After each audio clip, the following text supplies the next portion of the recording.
महाराष्ट्र में वोटों के समीकरण के बीच नया राजनीतिक समीकरण बनता दिख रहा है। उद्धव ठाकरे और राज ठाकरे एक बार फिर से साथ आ सकते हैं। एमएनएस चीफ राज ठाकरे ने एक इंटरव्यू में इस बात का संकेत दिया है। राज ठाकरे का बयान समझिए। राज ठाकरे ने कहा कि हमारे बीच राजनीतिक मतभेद हैं, विवाद हैं, झगड़े हैं, लेकिन ये सब महाराष्ट्र के आगे बहुत छोटी चीज है। महाराष्ट्र और मराठी लोगों के हित के लिए साथ आना कोई बहुत बड़ी मुश्किल नहीं है। मराठा वोटों की लड़ाई दोनों को साथ लाई। बड़ी बात मराठा वोट है। अलग अलग होकर दोनों भाइयों का राजनीतिक कद लगातार कम हुआ है।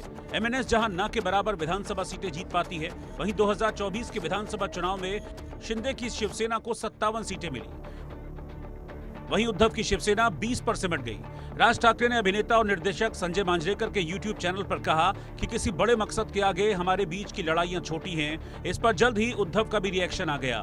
उन्होंने कहा कि उनकी तरफ से कभी कोई झगड़ा नहीं था। वोटों के लिए एमएनएस का हिंदी विरोध।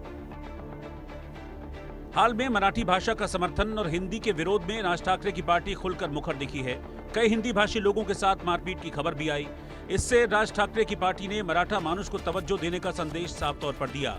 मराठा वोटों के लिए हालांकि सभी पार्टियां उसके हित की बात करती हैं, लेकिन बाल ठाकरे की शिवसेना शुरू से मराठों और हिंदुत्व हितों के लिए जानी जाती रही है।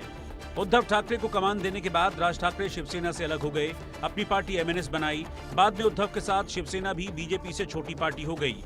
अब साथ होने पर दोनों भाई मराठों के लिए एकजुट होकर दोनों को बेहतर संदेश देना चाहते हैं। फिर उसके बाद मराठा वोटों के लिए वैसी लड़ाई शुरू कर सकते हैं जिससे उन्हें मराठों का अधिक से अधिक समर्थन मिले। दोनों भाइयों को लगता है कि साथ आने से राजनीति में ढीली होती पकड़ मजबूत हो सकती है।